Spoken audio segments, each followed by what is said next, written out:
राधे राधे, जय श्री कृष्णा। आज का जो हमारा टॉपिक है, जो राजस्थान के इतिहास में चल रहा था, आज हम उसी क्रम में आगे बात करेंगे। राजस्थान के इतिहास में हमारा चल रहा था मेवाड़ का इतिहास। मेवाड़ के इतिहास में हम पढ़ रहे थे, अमेर पढ़ लिया था, अमेर के बाद लाखा पढ़ लिया था, लाखा के बाद मोकल हमने पढ़ लिया था। आज हम उसी क्रम में, आज की जो क्लास है वो कल वाली क्लास से भी इम्पोर्टेंट है, ठीक है ना। हाँ, कल वाली क्लास में आपसे क्वेश्चन बनेंगे, लेकिन वहां से एक क्वेश्चन बनेगा। लेकिन ये जो आज की क्लास है, इसमें कम से कम 2 क्वेश्चन, चाहे वो पटवारी हो, रिट हो, एलडीसी हो, आरएस हो, या चाहे एसआई हो, 100% श्योर है यहाँ से क्वेश्चन बनते हैं। तो आप इस वीडियो के अंत तक बने रहना। और यार इसको एक बार लाइक कर दो। आप लाइक नहीं करते हो यार, कंजूसी किस बात की। लाइक शेयर करने में कंजूसी क्यों करते हो आप? एक बार ठोक दो, कंजूस दबा के लगा दो इसको शेयर। लगना चाहिए कि हाँ, GRSDF पर जो गणपत सर है वो राजस्थान का इतिहास इतने शानदार तरीके से आपको पढ़ा रहे हैं, लोगों को पता चलना चाहिए, ठीक है। और आप जितना शेयर करोगे उतना ही आपके भाई बहन रिश्तेदार उनको बेनिफिट होगा, ठीक है। तो अब शुरू करते हैं मेवाड़ का इतिहास।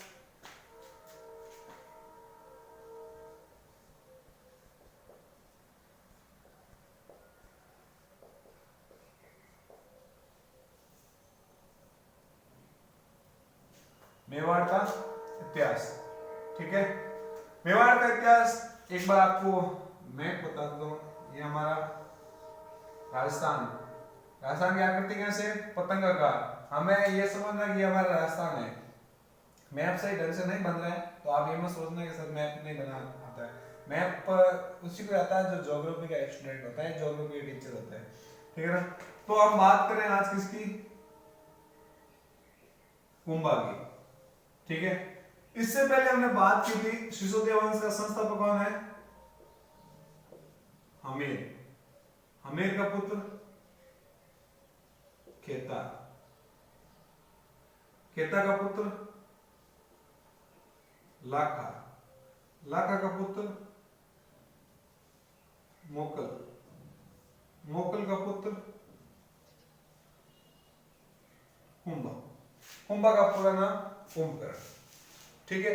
तो यहां जो हमने बात की थी, यहां तक कुंभा तक, मतलब मोकल तक बात की, आज कुंभा तक हम पहुंच चुके हैं।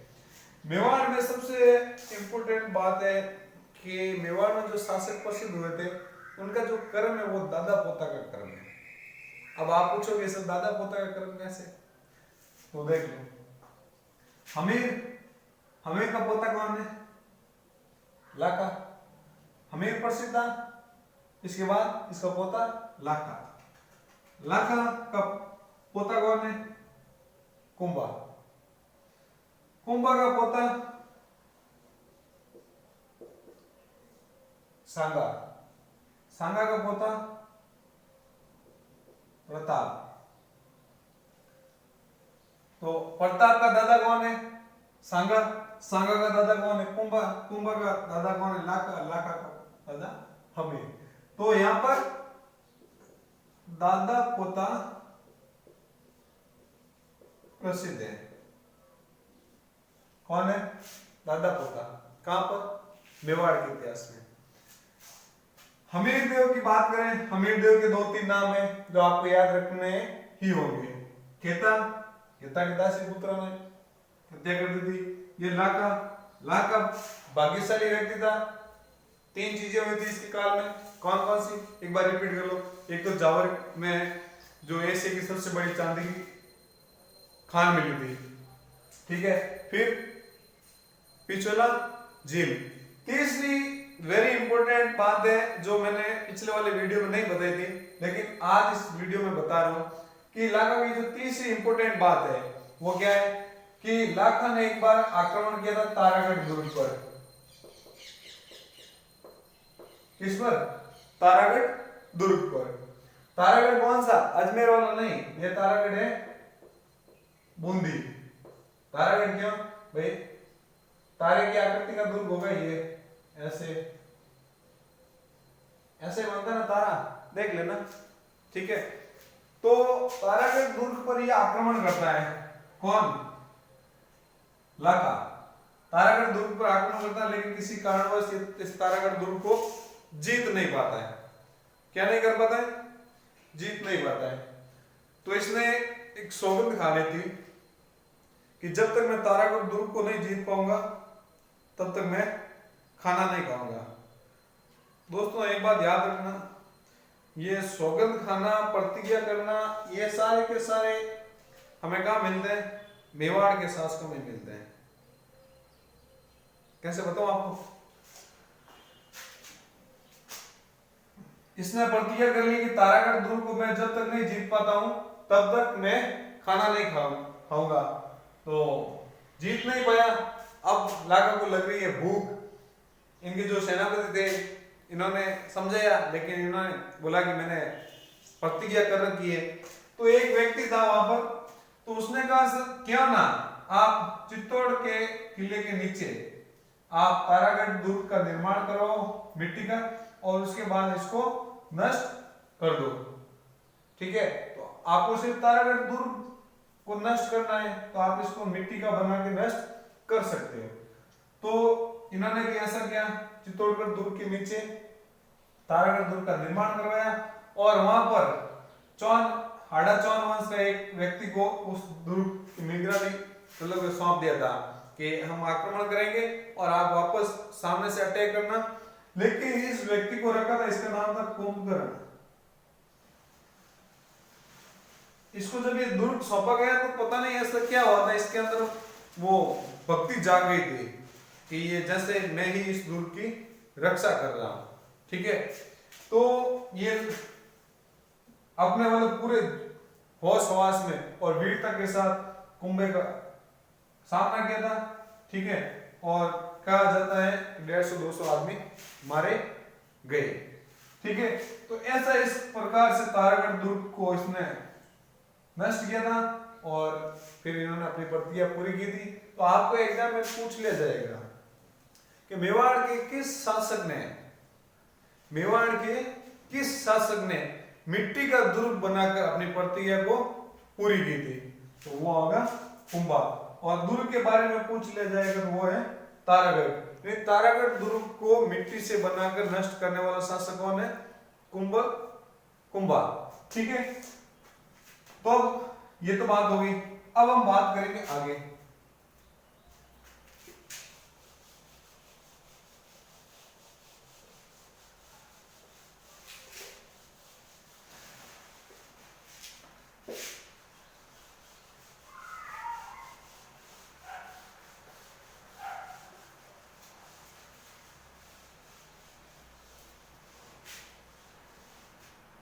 अब हम बात करेंगे आगे।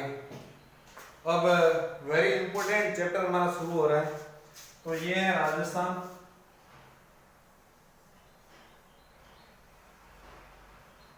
ठीक है,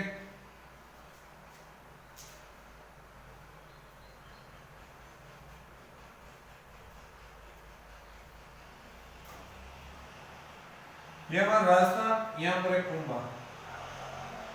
कुंभा जब शासक बना था तो इसके सामने चुनौती थी चाचा व मेरा, जो अपने पिता का बदला लेना था, और दूसरा था रणमल। रणमल कौन? रणमल राठौड़। ठीक है ना, तो इसके सामने समस्या थी दो। तो इस समस्या का समाधान करने के लिए इसने एक रणनीति बनाई थी, और बहुत ही शानदार रणनीति बनाई थी। क्या रणनीति बनाई थी इन्होंने? कि इस रणमल को भेज दिया था चाचा और मेरा के विरुद्ध। ठीक है, रणमल को भेज दिया था चाचा और मेरा को मारने के लिए। तो रणमल गया था और चाचा और मेरा को समाप्त कर दिया था। एक चुनौती तो खत्म हो गई। इसके साथ में कौन था? चूड़ा का भाई था। किसका? चूड़ा।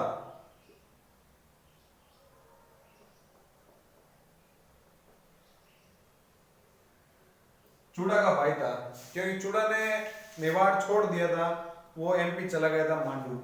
तो इसने अपना विश्वासी भाई को यहाँ पर रखा था। तो फिर हुआ ये कि जब चाचा और मेरा को इन्होंने समाप्त किया था तो वहां से 500-600 स्त्रियों को छुड़ाकर लेके आ रहे थे। जब रात हो गई तो रणमल और इसके बीच में मामला कुछ सही नहीं बैठा। एक तो बोल रहे हैं कि स्त्रियों को शिविर में मैं रखूंगा, यानी मेरे शिविर में रहेगी, और रणमल बोल रहा है मेरे शिविर में रहेगी। तो ऐसा विवाद हो गया था जिसकी वजह से रणमल ने इसकी क्या कर दी, हत्या। क्या कर दी थी, हत्या। इस बात का पता चलता है चूड़ा को, ठीक है, हत्या करके वापस आ जाता है, ठीक है। अब जैसे ही हत्या करता है चूड़ा इसको वापस इसके ऊपर अटैक करता है और ये कुंभलगढ़ से निकल जाता है। मतलब योजना बनाता है कौन, कुंभा, क्योंकि रणमल का जो प्रभाव था, अब कुंभा का जो रिश्तेदार था उसको मारेगा तो क्रोधित होगा, स्वाभाविक बात है, ठीक है। तो इसने एक योजना बनाई थी। योजना कैसी बनाई थी, एक दासी थी, कौन सी, एक दासी का नाम था बारमली। कहा जाता है कि बारमली और रणमल के बीच में कुछ प्रेम संबंध था। क्या था, प्रेम संबंध। प्रेम संबंध भी ऐसा था।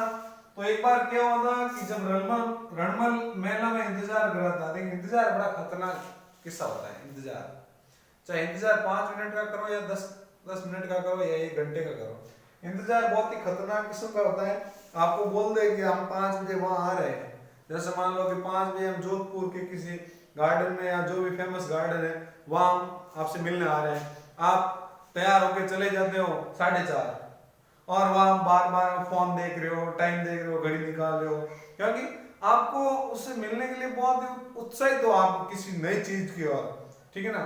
तो जब वो इंतजार वाला समय होता है ना, बड़ा ही भयंकर वाला समय होता है, ठीक है।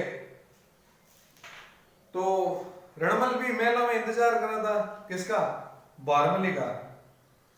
तो हुआ ये, वो लेट आई थी, तो रणमल ने क्वेश्चन किया था कि आज इतने लेट कैसे आए। तो बारमली ने कहा था कि मैं कोई रानी तो हूं नहीं, मुझे भी तो सारे काम निपटा के आने पड़ते हैं। तो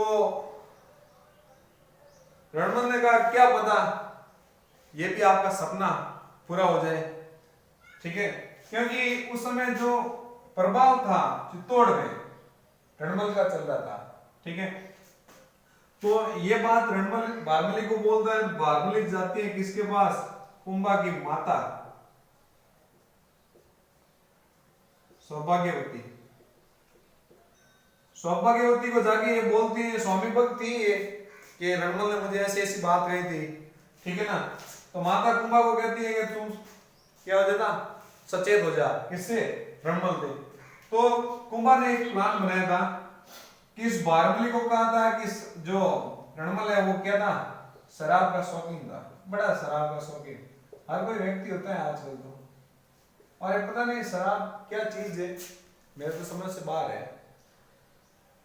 जिनके घर में मैंने ये नोटिस किया था, काफी बार मैंने खुद देखा था कि खाने के लिए अनाज नहीं है, लेकिन शाम को 8 बजे उनको शराब चाहिए। खाने के लिए घर में अनाज नहीं है, सब्जी के पैसे नहीं है उनके पास, पता नहीं वो पैसे कहां से लाते हैं, ठीक है, क्योंकि वो शराब के शौकीन होते हैं। कौन उनको देता है, या तो उनकी हिस्ट्री, क्या तो ऊपर वाला जानता है, और क्या वो, या फिर वो देने वाला जानता है। तो शराब का शौकीन था, तो इस बारमली ने बनाया था क्या, पैक बनाए थे, ठीक है, पैक बनाए। 1 पैक हुआ, 2 पैक हुआ, 3 पैक हुआ, लिमिट हो गई थी रणमल की, बेचारे की 4-5 पैक की लिमिट थी, इसने ज्यादा पिला दिया था। ज्यादा पिला के क्या किया था, रणमल को उस बेड पर इसको बांध दिया था। बांधने के बाद कुंभा आया और उसकी क्या कर दी, हत्या। क्या हो जाती है, हत्या हो जाती है। इसके साथ, रणमल के साथ इसका पुत्र था, कौन, जो था। रणमल को इस बात से परिचित था वो कि कभी ना कभी मेवाड़ के जो शासक हैं मेरे ऊपर आक्रमण करेंगे, क्योंकि जब आदमी का ज्यादा हो जाता ना, तब उसका अंत हो ही जाता है। जैसे रावण, मतलब इतने वो अपनी भक्ति से देवताओं को प्रसन्न किया और देवताओं को कैद कर लिया था, लेकिन जैसे ही उसमें अहंकार आ गया था कि बस अब तो हम इस संसार के पूरे हम ही हैं, जब वो अहंकार आ जाता है ना दोस्तों, अहंकार कैसे आता है, जैसे कोई भी कार्य है तो मैं कह सकता हूँ हाँ मैं ये कार्य कर सकता हूँ, लेकिन इसी जगह यदि मैं ये कहूँ कि हाँ सिर्फ मैं कर सकता हूँ तो ये मेरा अहंकार है, और मैं कर सकता हूँ ये मेरा आत्मविश्वास है। ठीक है, तो आपको अहंकार में नहीं आना है, आप चाहे कितने भी बड़े अधिकारी बन जाओ, अहंकार में आपको आना ही नहीं है, क्योंकि अहंकार एक ऐसा नशा है जिसमें व्यक्ति को पता ही नहीं चलता है वो किस ओर जा रहा है। ठीक है ना, और उसको यदि हम सही ढंग से ज्ञान भी देंगे, समझाएंगे उस रास्ते से वापस लाने के लिए, तो उसको हम गलत नजर आएंगे। तो अहंकार सबसे खतरनाक नशा है, इससे आप बचे रहना। ठीक है, अब हम तो शराब का शौकीन था, हत्या हो जाती है किसकी, रणमल की। तो रणमल ने अपने बेटे को बोला था कि जब तक मैं ना कहूं ना तब तक तू इस किले में मत आना। ठीक है, जब रणमल की हत्या हो जाती है तो कोई व्यक्ति किले पर चढ़कर बोलता है कि जोधा भाग सके तो भाग, तेरे पिता की तो यहाँ पर हो जाती है क्या, हत्या। ठीक है, तो अब इसके पिता की हत्या हो जाती है तो ये वहां पर क्या करेगा, तो ये जो जोधा है अब भागेगा कहां, अपने घर की ओर ही भागेगा। कहां भागा, मंडोर, लेकिन यहाँ पर कुंभा की सेना आ रही है वापस। ठीक है ना, और यहां से इसको खदेड़ दिया। ठीक है, खदेड़ दिया ना, तब इनके बीच में आती है कौन, हंसाबाई। हंसाबाई, अब हंसाबाई और कुंभा और जोधा के बीच में क्या रिश्ता है, आप बता सकते हो कि जो जोधा है ये जो है ये रणमल का पुत्र है, और रणमल इसका क्या है, भाई। ठीक है ना, हंसाबाई ने विवाह किससे किया था, लाखा से। ठीक है, लाखा का पुत्र मोकल। ठीक है, तो मोकल की तो होगी क्या, माता हो गई, माता। ये मोकल का पुत्र है कौन, कुंभा, तो ये क्या हो गई, इसकी दादी हो गई। क्या हो गई, दादी। ठीक है, तो हंसाबाई बोलती है बेटा, ये क्यों बोलते हैं कि कहीं ना कहीं ये जो विवाह होना था, विवाह तो होना था चूड़ा के साथ, लेकिन विवाह हो जाता है लाका के साथ। तो ये बोलती है कि तू है ना इसको छोड़ दे। ठीक है, तो इन हंसाबाई के माध्यम से मेवाड़ और मारवाड़ के बीच में एक संधि होती है, उस संधि को हम क्या कहते हैं, आवल बावल की संधि।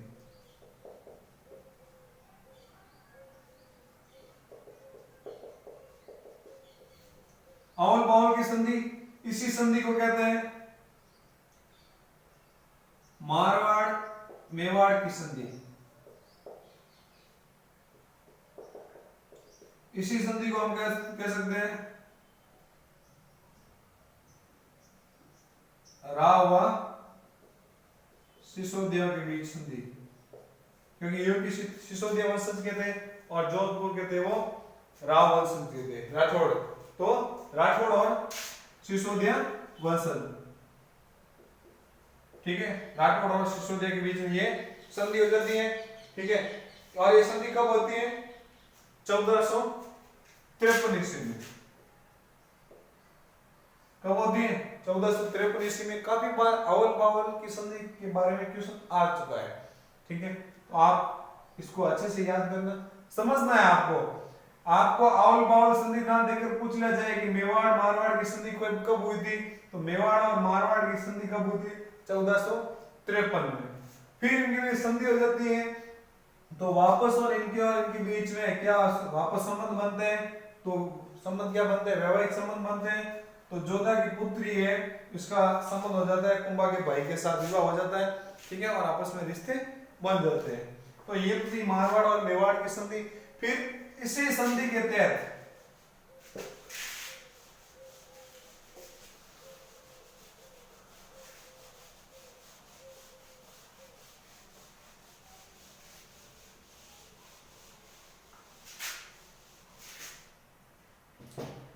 इसी संधि के तहत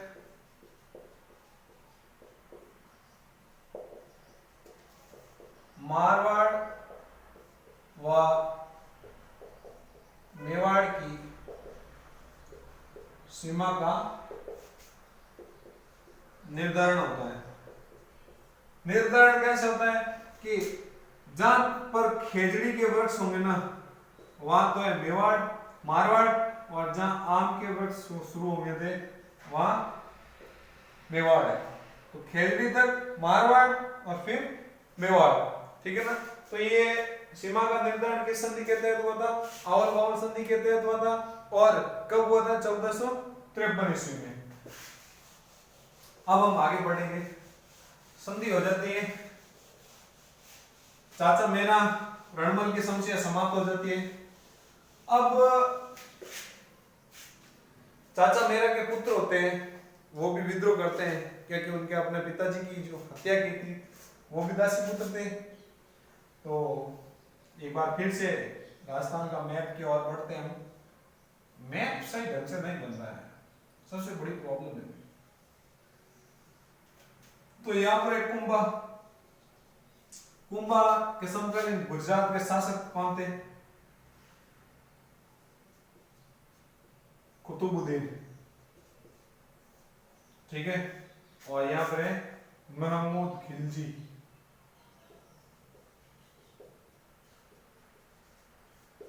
फर्स्ट जो चाचा और मेरा के पुत्र इसकी शरण में चले गए थे, किसके? महमूद खिलजी के शरण में। तो इन्होंने इस पर आक्रमण किया था और बोला था कि जो तेरे शरण में आए उसको सौंप दे। तो ये सौंपता नहीं है और इनके बीच में युद्ध हो जाता है। उसको हम कहते हैं सरंगपुर का युद्ध। और इसमें कुंभा की हो जाती है विजय। तो सरंगपुर विजय या मालवा विजय, क्या हो जाती है? मालवा विजय। इसी विजय के उपलक्ष्य में जो सबसे very very very very important चीज होती ना, वो अब मैं आपको बता रहा हूं। इस मालवा विजय के उपलक्ष्य में इस चित्तौड़ की पहाड़ी और इस पहाड़ी पर एक निर्माण आता है, किसका? विजय स्तंभ का निर्माण करते हैं। विजय स्तंभ का निर्माण 1440 से लेकर 48 के बीच चलता है, 8 वर्ष तक। अब विजय स्तंभ का निर्माण, तो विजय स्तंभ के बारे में आपको देखो ध्यान कान खोल के सुन लेना आप और अच्छे से समझ जाना। जो मैं अब चीज बता रहा हूं उसमें 101% एक क्वेश्चन आएगा, ठीक है ना। 101% क्वेश्चन आएगा। और जो चीज मैं बता रहा हूं सही ढंग से समझ जाओ तो पार कर जाओगे, ठीक है ना। तो विजय स्तंभ है, विजय स्तंभ कितने हैं? 9 मंजिल का, 1 2 3 4 5 6 7 8 और एक और बना देते हैं, ठीक है। 1 2 3 4 5 6 7 8 9। विजय स्तंभ के बारे में क्यों पूछा जाएगा ये भी बता देता हूं आपको। क्योंकि ये जो सिसोदा वंश मेवाड़ के जो शासक थे वो किसके दीवान थे? एकलिंग जी के। तो एकलिंग जी को अपना आराध्य देव मानते थे। लेकिन कुंभा का आराध्य देव कौन थे? विष्णु। तो विष्णु को इसके जो जस्ट पास में लगा हुआ था उस आधार पर इसको विष्णु ध्वज के नाम से भी जाना जाता है। तो पूछ लिया जाएगा कि विजय स्तंभ को क्या कहते हैं? तो विष्णु ध्वज भी कहते हैं। अब ये कितने फीट का है? 120 फीट। कहीं पर आपको 122 फीट भी मिलेगा। 157 इसकी सीढ़ियां हैं, ठीक है। 157 इसकी सीढ़ियां हैं और इसकी आकृति है वो कैसी है? शिवजी के डमरू, शिवजी के डमरू के समान। अब डमरू कैसा होता है? देखो ये हो गया डमरू का, और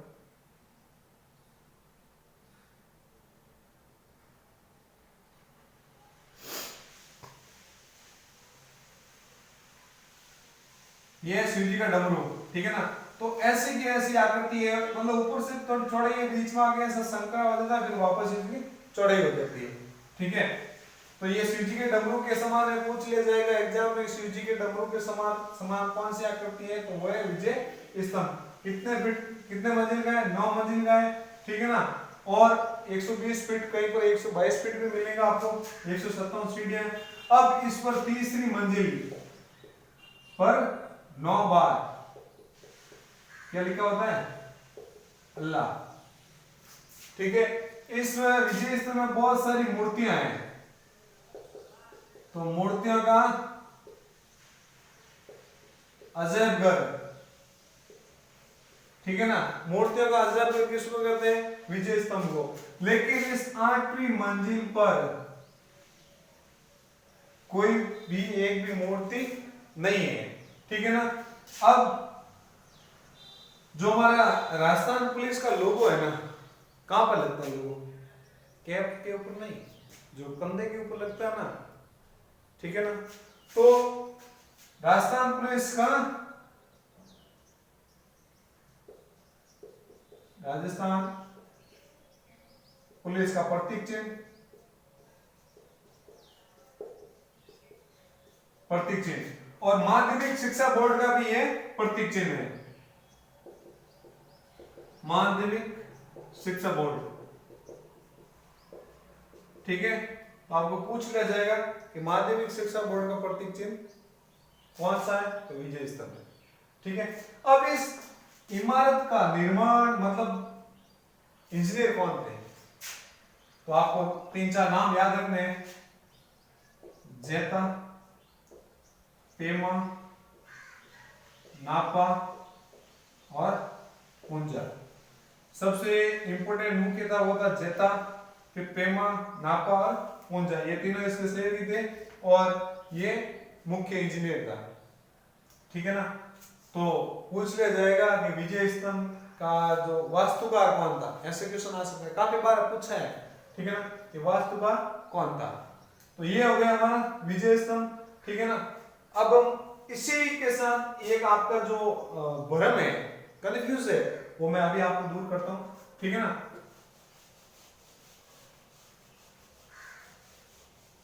ये चित्तौड़गढ़ की पहाड़ी है, ठीक है, और इस पर एक और बना हुआ है, 2 3 4 5 6 7, इसको कहते हैं हम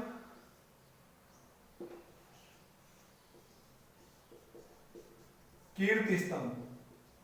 ये विजय स्तंभ है, ये कीर्ति स्तंभ है, दोनों में कंफ्यूज मैं आपके साथ दूर कर रहा हूं, ठीक है ना। ये 7 मंजिला है, कितना? 7 मंजिला है, ठीक है, और ये कितने हैं? 75 फीट, कितना है? 75 फीट है, और कितना है? 7 मंजिला। इसका निर्माण किसने करवाया था? कुंभा ने करवाया था इसका निर्माण, और इसका निर्माण कुंभा ने नहीं करवाया था। तो किसने करवाया था? क्योंकि इस विजय स्तंभ से 200 वर्ष पहले इस कीर्ति स्तंभ का निर्माण हो चुका था, ठीक है ना। तो कीर्ति स्तंभ पहले बना था, विजय स्तंभ बाद में बना था। विजय स्तंभ का निर्माण कुंभा ने करवाया था, और कीर्ति स्तंभ का निर्माण एक व्यापारी है जिसका नाम है जीजा। क्या नाम है? अरे वो जीजा नहीं था किसी का, उसका नाम था, ठीक है ना, क्योंकि उसको वो तो शौक था, किसको? साले में शौक था, तो वो अपने आप को जीजा नाम से प्रसिद्ध कर रहा था कि मैं सभी का जीजा हूं, ठीक है ना। आज यदि मैं भी आपका जीजा होता तो आप यही पूछते हैं कि जीजा आज कौन सा चैप्टर पढ़ा है, ठीक है। तो नाम था इसका जीजा। ये मंदिर मतलब विजय स्तंभ किसको समर्पित है? विष्णु भगवान को। और ये किसको समर्पित है? जैन व्यापारी है, तो जैन व्यापारी, जैन मतलब कितने तीर्थकार होते हैं? 24 से पहले 23, और पहला कौन सा है? ठीक है, 24 आपको पता है महावीर स्वामी, 24 जस्ट पास वाला 23, तो पास पार्श्वनाथ। अब पहला है, ठीक है, इसका आपको पता ही आदिनाथ। अब ये एका है, क्या है? एका, तो पहला हो जाएगा, तो किसको समर्पित है? आदिनाथ को। किसको समर्पित है ये? आदिनाथ को। और ये भी एका है, क्या है? एका है ये भी, तो इसके ऊपर 1 रुपए का डाक टिकट जारी हुआ। कब हुआ था? 1949, देश आजाद होने के जस्ट पहले सर्वप्रथम किसी इमारत पर डाक टिकट जारी हुआ है, तो वो है विजय स्तंभ। ठीक है, तो अब आप इसमें और इनका बीच का जो कंफ्यूज है वो आपका दूर हो गया होगा। ठीक है, कंफ्यूज आपका दूर हो गया होगा। अब एक चीज और आती है, क्या आती है? वही कंफ्यूज करती है हमें।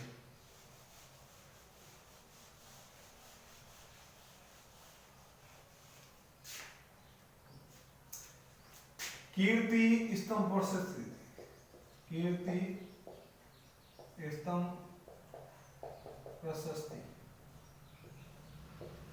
अब ये क्या है?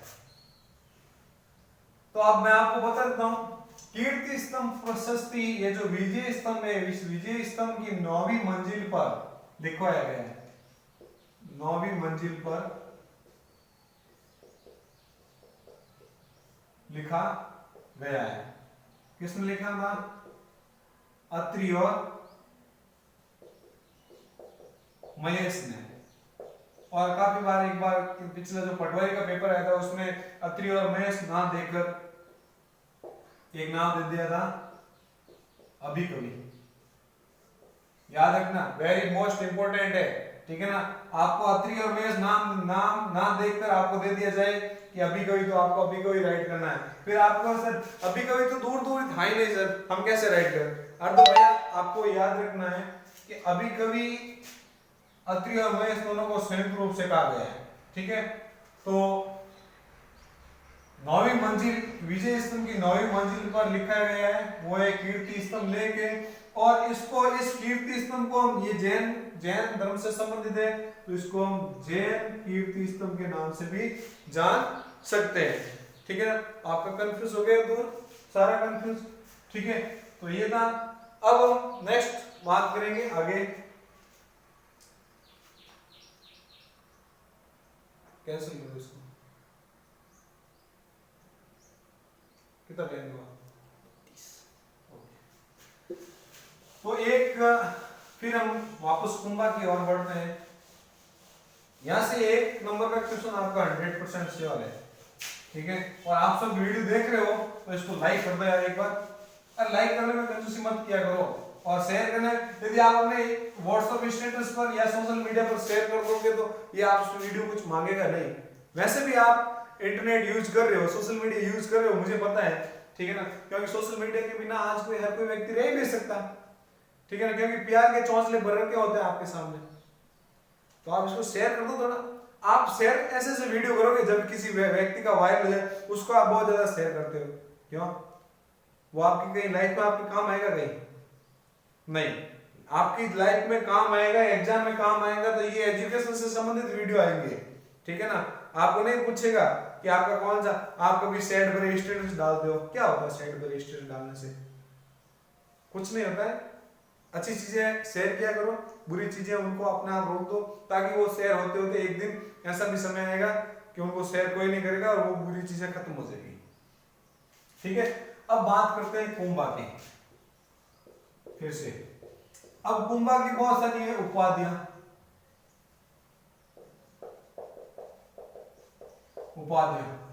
बहुत सारी उपाधियां। ठीक है, उपाधियां कौन सा है? राणा रासो, अभिनव, भट्टाचार्य, हास्य हलगुरु,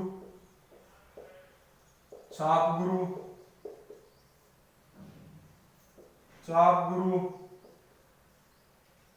हलगुरु, चाप गुरु और नव्य भाग, और भी बहुत सारी है।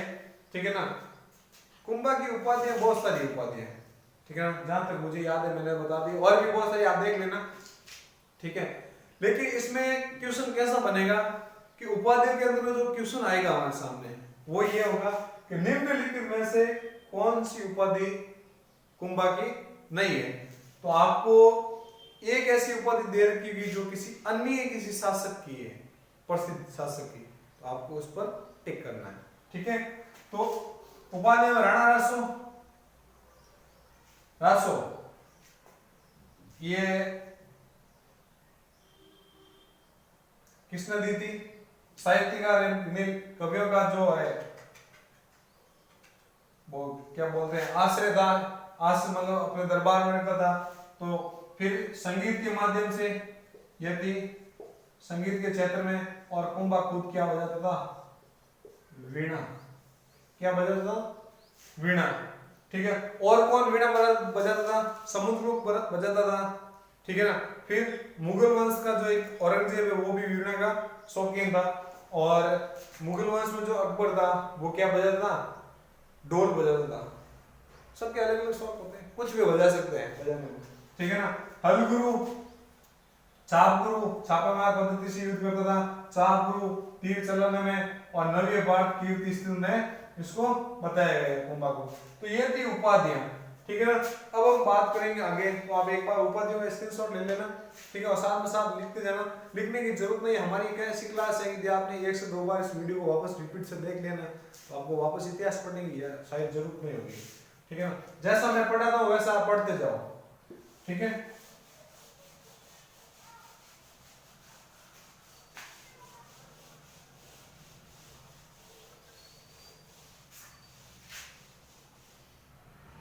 इसको हिंदू सम्राट भी कहते हैं। हिंदू सम्राट किसने कहा था? इसके समकालीन तात्कालीन जो मुस्लिम शासकों ने इसको हिंदू सम्राट भी कहा था। कैसा कहा था? कौन कौन से मुस्लिम शासक थे हम बात करेंगे आगे। ठीक है, ये है कुंभा। ठीक है, और यहां मालवा का है महमूद खिलजी फर्स्ट, और यहां पे कुतुबुद्दीन, और यहाँ नागौर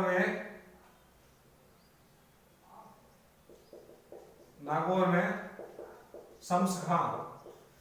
ठीक है, तो इसका और इसका सरदार तो पहले भी इसको ठोक दिया था। ठीक है ना। अब शम्स खां का भाई है, वो एक बार क्या होता, इसको यहाँ इनके बीच में झगड़ा हो गया था और इसको नागौर से निकाल दिया था। तो ये बेचारा आया था किसके पास? कुंभा के पास, और कुंभा तो यही चाहता था। ये आया, कुंभा वापस गया वहां, इसके भाई को पराजित किया और शासक बना दिया किसको? वापस शम्स खां को, और कहा था कि ये जो नागौर का दुर्ग है इसको तोड़ देना, और जो भी ये मेरे जो आने जाने का किराया टैक्स है वो देते रहना। इसके कुंभा के जाने के बाद इन्होंने दुर्ग को तोड़ने के बजाय और मजबूत कर दिया था। ठीक है ना। इसी बात से गुस्सा होकर वापस कुंभा रवाना हुआ किसके पास?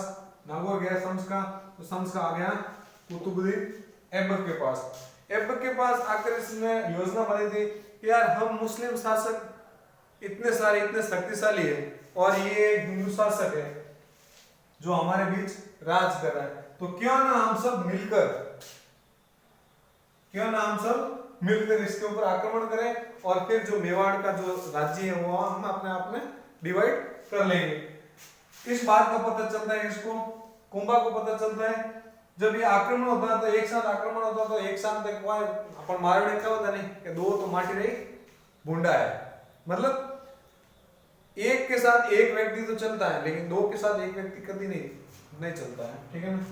तो आक्रमण होता है, इसको बहुत जल्दी थी, सबसे पहले ये आक्रमण करता है, तो इसको कुछ ना कुछ ऐसा दे दुआ के इनका निपटारा कर देता है और वापस ठोक देता है किसको? इसको मोहम्मद खिलजी को।